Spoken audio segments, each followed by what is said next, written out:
It's the ultimate nightmare for any parent. You're down to your last $20.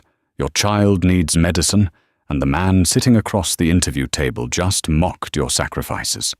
Lucas walked out, accepting total defeat. He didn't know the billionaire CEO was already sprinting down the hallway after him. The morning of the interview, the air in Lucas Pendleton's cramped apartment felt heavy with the scent of cheap instant coffee and unspoken desperation. Lucas stood in front of a cracked bathroom mirror, adjusting a faded navy tie that had seen better decades, let alone days. At 32, his face bore the kind of exhaustion that sleep couldn't cure. Deep shadows under his eyes, lines etched by grief, and the constant, vibrating hum of financial panic. "Daddy, are you going to get the job?" Lucas turned to see his 6-year-old daughter, Lily, standing in the doorway. She was clutching her stuffed rabbit, her breathing a little shallow. It was allergy season in Seattle, and her asthma had been flaring up violently. The medical bills stacked on the kitchen counter were a ticking time bomb. If he didn't secure a steady income by the end of the month, they would be evicted. If he didn't get health insurance, Lily's next hospital visit would bankrupt him entirely. "I'm going to do my absolute best, sweetie," Lucas said, forcing a warm, confident smile as he knelt to her eye level. He gently tapped her nose. "You just make sure you listen to Mrs. Higgins today, okay? And keep your inhaler in your pocket." 3 years ago, Lucas had been one of the most promising junior architects in the Pacific Northwest. He was pulling 70-hour weeks, climbing the corporate ladder, and building a life with his wife, Clara. Then, a drunk driver ran a red light. Clara was killed instantly.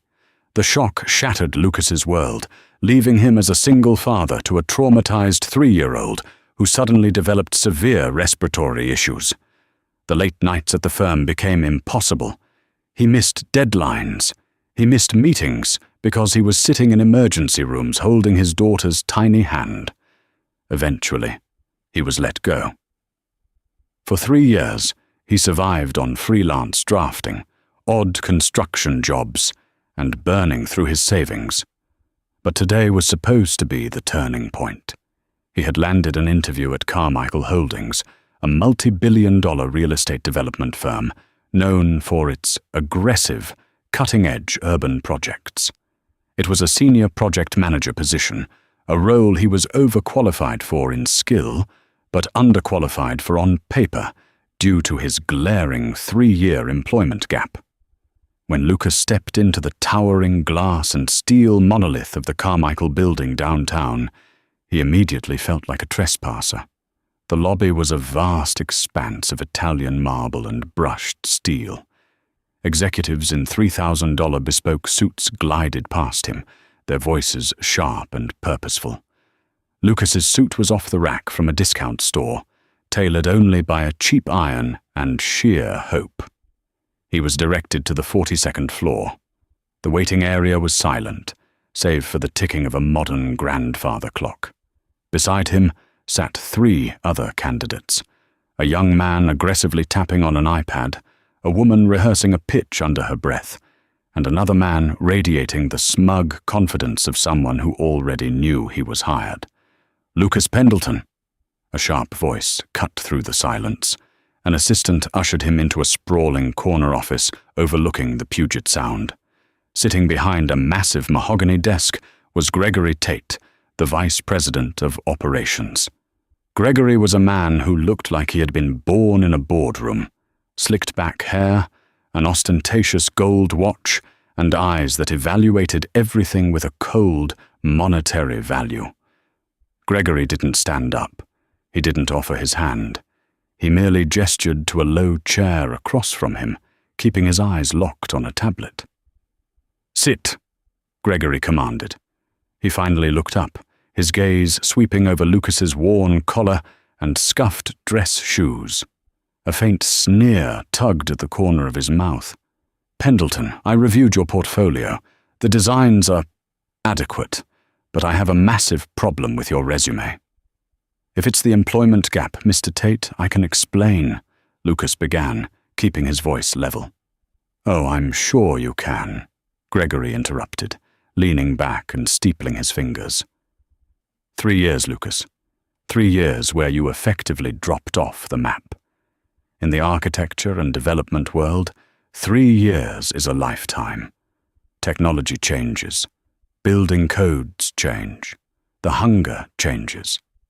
"I assure you, my skills are current," Lucas replied, leaning forward slightly. "I've been working independently, consulting on smaller residential builds. I don't care about a remodeled kitchen in the suburbs," Gregory snapped. "Carmichael Holdings builds skyscrapers. We build the future. This job demands 90-hour weeks. It demands absolute, unwavering loyalty. When I look at your file, I don't see a shark. I see someone who quit when the pressure got high." Lucas's jaw tightened. "I didn't quit because of pressure.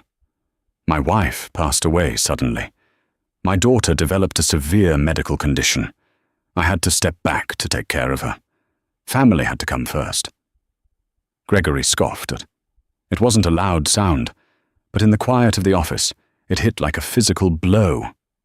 Family. Right. Listen, Pendleton. I'm going to be brutally honest with you. We are not a charity. We are not a support group for grieving widowers. If you couldn't handle the heat 3 years ago, what makes you think you can handle the furnace of Carmichael Holdings now? What happens when your kid gets the sniffles? Are you going to abandon a $50 million site inspection? Lucas felt a cold fire ignite in his chest. He looked at Gregory Tate, a man who had probably never missed a meal, let alone sat awake at 3 a.m., listening to his child wheeze, praying he wouldn't have to call an ambulance because he couldn't afford the copay. "My daughter's health is not a sniffle," Lucas said, his voice dropping an octave. "And taking care of my family didn't make me weak. It required more strength than you could ever comprehend." Gregory laughed, a dry, dismissive sound. "Spare me the Hallmark card speech.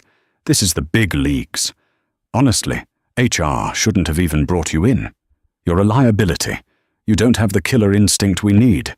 You're a stay-at-home dad playing dress-up in a cheap suit." Lucas stared at him for 3 long seconds. The desperate voice in his head screamed at him to apologize, to beg, to swallow his pride because Lily needed the medicine. But another voice, the voice of the man he used to be, the man Clara had loved, refused to let him surrender his dignity to a corporate tyrant. Without breaking eye contact, Lucas slowly stood up. He reached out, picked up his leather portfolio from the desk, and tucked it under his arm. "You're right about one thing, Mr. Tate," Lucas said, his voice eerily calm. "I don't belong here. If the price of working for Carmichael Holdings is abandoning my humanity, then I can't afford the job. Good luck finding your shark." Lucas turned on his heel and walked out, leaving Gregory blinking in stunned silence. As Lucas strode down the hallway, adrenaline pumped through his veins, but it was quickly replaced by a sickening, hollow wave of dread. He had defended his honor, but honor couldn't buy Lily's inhalers. He had just walked away from his only lifeline. The elevator ride down to the lobby felt like a descent into the abyss. Lucas leaned heavily against the cold steel wall of the cab, squeezing his eyes shut as a wave of panic washed over him. "What did I just do?" he thought, his chest tightening. Pride, stupid, reckless pride. He imagined returning to the apartment, looking into Lily's hopeful eyes and telling her that Daddy had ruined their only chance because he couldn't take a few insults from a man he would never have to see outside of work. The elevator doors chimed and slid open to the bustling main floor. Lucas stepped out mechanically, his vision blurring slightly. He felt utterly broken. As he navigated the sea of rushing professionals, someone bumped hard into his shoulder. The impact knocked the worn leather portfolio from under his arm. It hit the marble floor, popping open. Blueprints, sketches, and financial projections scattered across the polished stone like autumn leaves. "Hey, watch it," a passing suit muttered, stepping right over Lucas's work.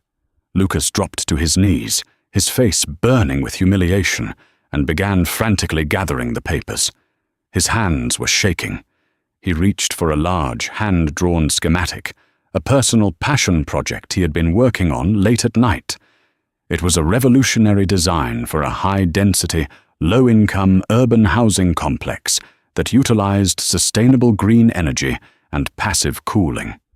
He had included it in his portfolio, hoping to show his innovative thinking, a foolish dream that Gregory Tate hadn't even bothered to look at. Before Lucas could grab the schematic, a sharp, clicking sound echoed rapidly across the marble, the sound of designer heels moving with extreme purpose. A sleek black stiletto stepped directly next to the drawing, pausing. "I'm so sorry, excuse me," Lucas mumbled, reaching for the paper. "Don't touch it," a voice commanded. It was female, but it carried an authority that seemed to instantly freeze the air around them. Lucas looked up. Standing over him was a woman in her mid-40s, impeccably dressed in a tailored charcoal blazer and a silk blouse. Her dark hair was styled in a sharp, asymmetrical cut, and her piercing grey eyes were locked onto the drawing on the floor. This was Sylvia Carmichael. Sylvia was a self-made billionaire, the founder and CEO of Carmichael Holdings, known in the financial press as the Iron Queen of real estate. She was notoriously ruthless, fiercely private, and demanded nothing short of perfection. She had spent the last 20 years sacrificing friendships, relationships, and sleep to build an empire from nothing. Right now, however, the Iron Queen wasn't looking at the stock tickers scrolling across the lobby monitors. She was staring at Lucas's sketch as if she had just seen a ghost. Slowly, she crouched down. She didn't care that her expensive skirt brushed the lobby floor. She picked up the schematic with manicured fingers, bringing it close to her face. Her eyes darted rapidly over the load-bearing calculations and the unique structural bracing system sketched in the margins. "Who drew this?" Sylvia asked, her voice tight, devoid of its usual booming authority.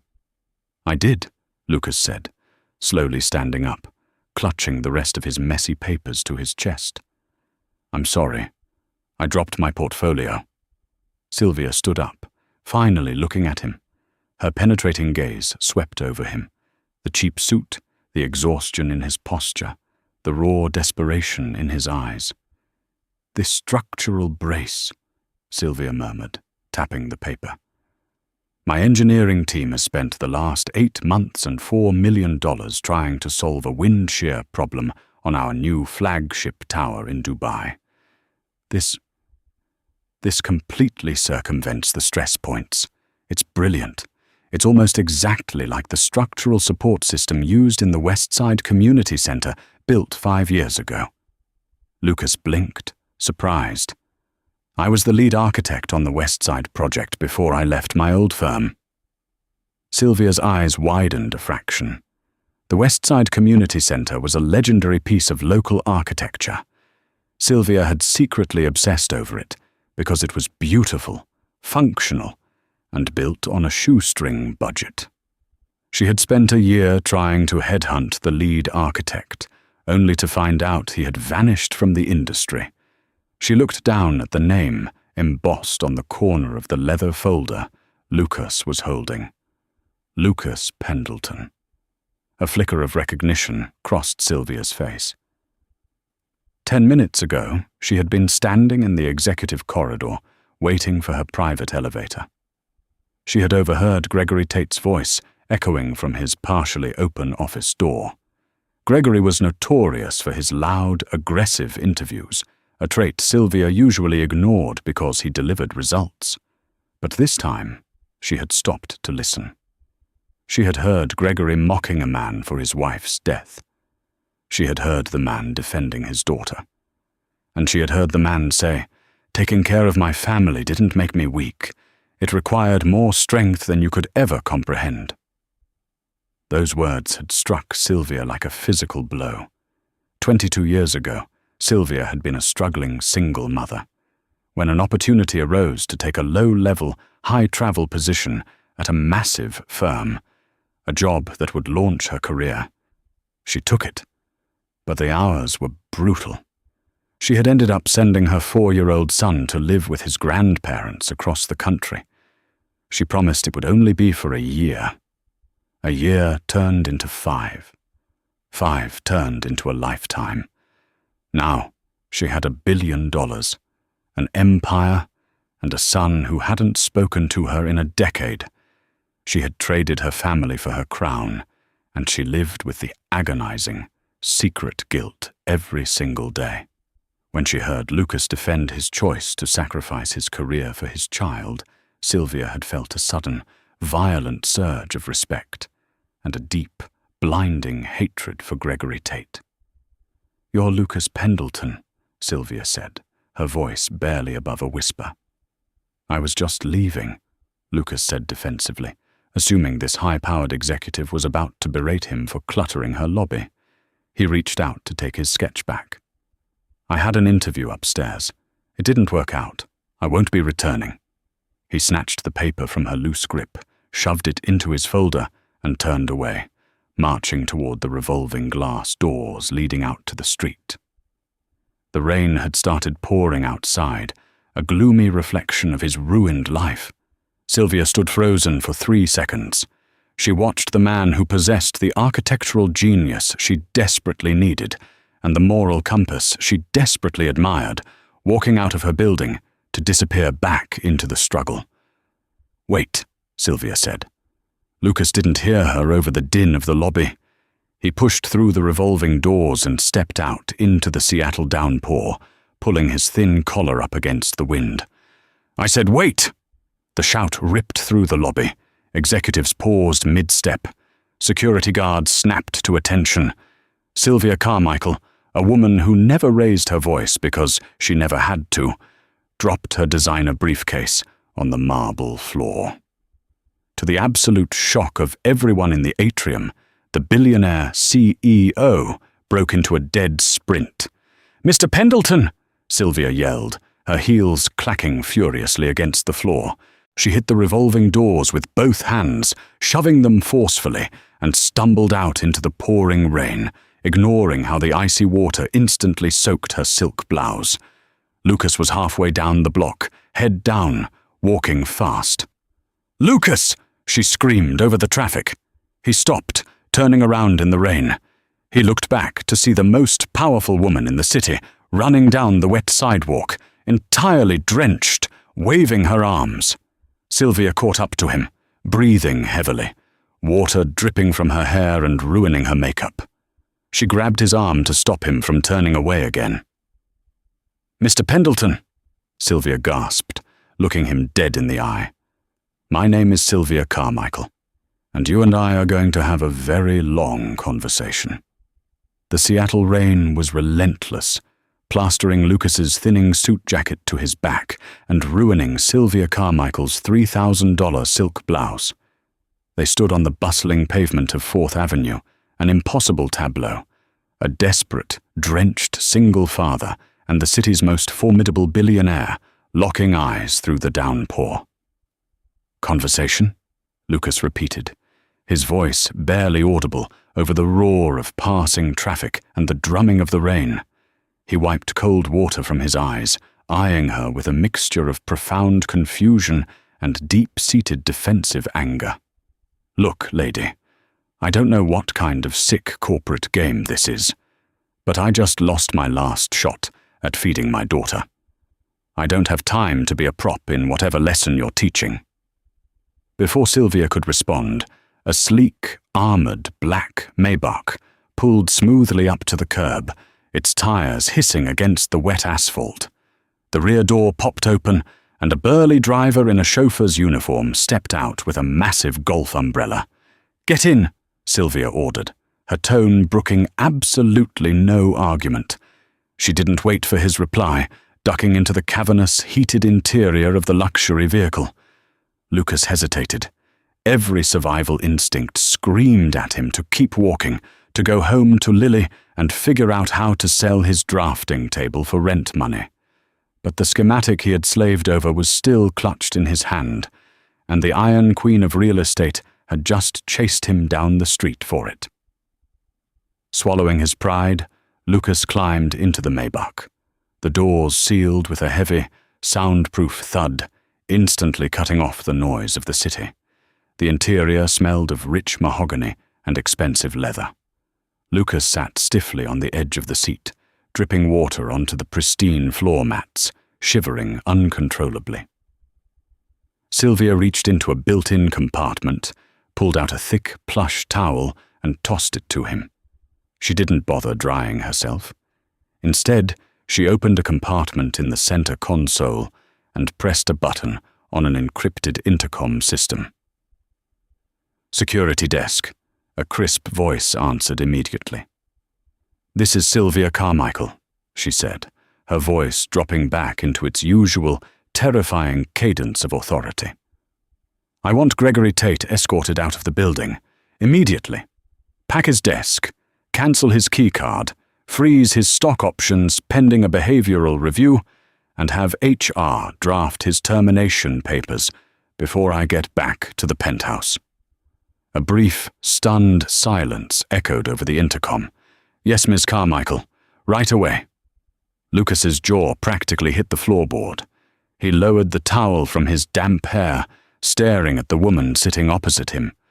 You just fired your vice president of operations."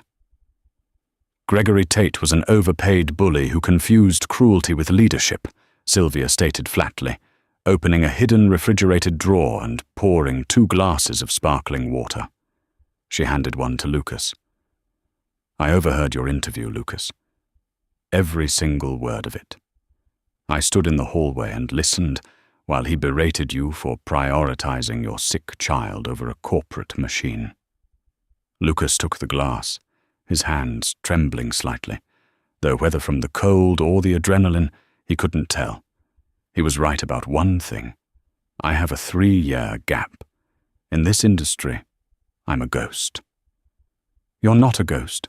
You're a father," Sylvia countered softly. The harsh lines of her face seemed to soften in the dim, amber lighting of the car. She looked down at her hands. 24 years ago, I was a junior analyst at a firm in Chicago. I had a 4-year-old son named Liam. I was offered a promotion that required me to relocate to Seattle and travel 3 weeks out of the month. It was the opportunity of a lifetime. The money meant Liam would never want for anything. Sylvia paused, her breath catching slightly. The silence in the car was absolute. "I sent him to live with my parents," she continued, her voice trembling with a vulnerability that the financial world had never seen. "I told myself it was temporary. A year, maybe 2, just until I established my empire. But the empire always demanded more. There was always another merger, another skyscraper, another crisis. By the time I had the power and the billions I thought I needed to give him a perfect life, he was a grown man who barely knew me. Liam is 28 now. He lives in Boston. He hasn't returned my calls in 6 years." Lucas watched a single tear mix with the rainwater on the billionaire's cheek. The resentment he had felt just moments ago evaporated, replaced by a profound, heavy empathy. He saw her not as the Iron Queen, but as a parent who had made a devastating wager and lost the only prize that actually mattered. "When I heard you tell Gregory that taking care of your family required more strength than he could comprehend," Sylvia looked up, her piercing grey eyes meeting Lucas's. "It shattered me, because you were right. You did what I was too cowardly to do. You stayed." She reached across the console and gently tapped the leather portfolio resting on Lucas's lap. "And while you stayed, you didn't stop thinking," Sylvia said, her tone shifting back to business, though the warmth remained. "That structural brace you designed for passive wind resistance, it's genius. It solves a $4 million hemorrhaging problem we currently have on our Dubai flagship project. You designed an entirely new load-bearing matrix from your kitchen table while taking care of a sick child. You have more raw talent in your little finger than Gregory Tate had in his entire bespoke suited body." Lucas swallowed hard, the reality of the situation finally beginning to dawn on him. "Ms. Carmichael, what are you saying?" "I'm saying I want to hire you," Sylvia said, leaning back. "But not as a senior project manager. That role is beneath you. I want you to head a brand new division, Director of Sustainable Architecture and Urban Innovation. You'll report directly to me." Lucas's heart hammered against his ribs. The offer was beyond his wildest dreams. It was the kind of position architects worked their entire lives to achieve. But the spectre of reality, the eviction notice on his counter, the empty asthma inhalers in Lily's backpack, loomed large. "Miss Carmichael," Lucas began, his voice steadying, "I am deeply honored, truly. But I have to be completely transparent with you.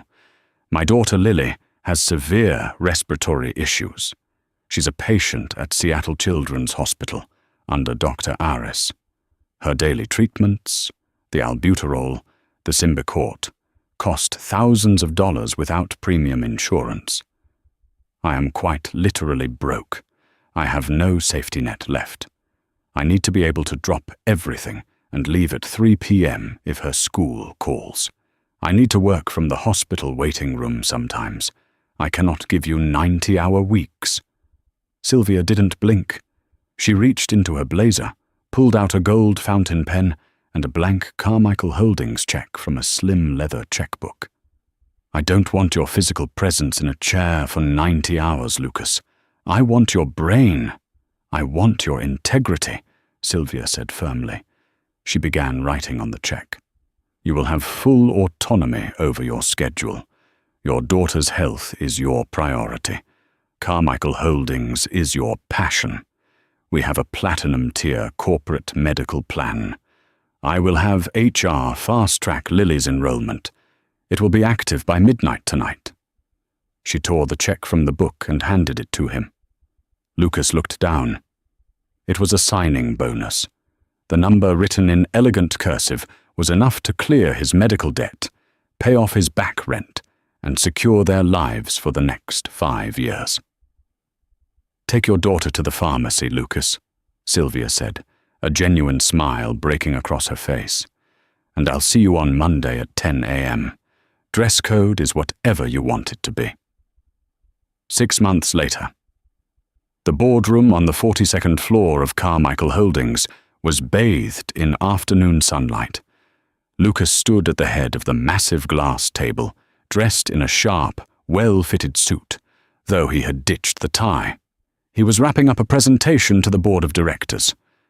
"By implementing the passive cooling matrix and the reinforced lattice structure, we've not only resolved the wind shear issues on the Dubai Tower, but we've cut projected material costs by 18%, Lucas concluded, clicking to the final slide on the massive screen. "Furthermore, the City Council just approved our permit for the Westside Low-Income Eco-Housing Project. We break ground in 3 weeks." The room erupted into applause. Sylvia, sitting at the opposite end of the table, beamed with a pride that was entirely uncharacteristic of the Iron Queen. Lucas's life had transformed entirely. Lily was thriving. Under the care of top specialists, and with the financial stress removed, her asthma was managed effectively. She was back in school, playing soccer, and her laughter filled their new, spacious apartment in Capitol Hill. Lucas had found his professional stride, proving to be a brilliant, compassionate leader who fostered loyalty rather than fear among his team. As the boardroom emptied, Lucas walked over to Sylvia. He carried a small, thick envelope in his hand. "Brilliant presentation, Lucas," Sylvia said, gathering her tablets. "The board is ecstatic. You've essentially modernized our entire development philosophy in half a year." "I had good backing," Lucas smiled. He paused, then slid the thick envelope across the glass table toward her. Sylvia looked at it, raising an eyebrow. "What's this? Your resignation?" "I'll reject it." "No," Lucas said softly. "It's a first-class ticket to Boston, departing this Friday, and a confirmed reservation at a quiet restaurant near Liam's office." Sylvia froze. The tablet slipped from her hands, clattering onto the table. She looked at Lucas, her breath hitching. "I did some digging," Lucas admitted gently. "I reached out to him. I told him the story of how you chased a desperate man down 4th Avenue in the freezing rain just to give him a chance to save his daughter. I told him about the woman you are today. He agreed to meet you, Sylvia. Just for dinner. No pressure." Tears welled up in the billionaire's eyes, instantly spilling over her eyelashes. Her hands shook as she picked up the envelope, holding it as if it were made of spun glass.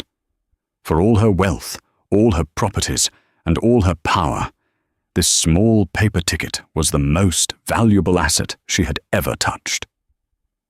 She stood up, walked around the table, and pulled Lucas into a tight, fierce embrace. "Thank you," she whispered, her voice breaking.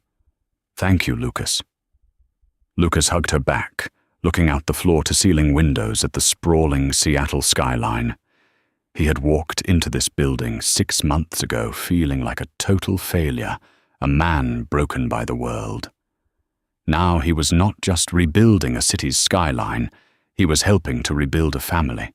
True success isn't measured by the wealth we accumulate or the skyscrapers we build, but by the humanity we retain along the way. Lucas risked his only lifeline to protect his daughter, unwittingly proving his ultimate value. In the end, a father's unyielding love not only saved his own family from ruin, but reminded a hardened billionaire that the greatest empires are built on a foundation of compassion,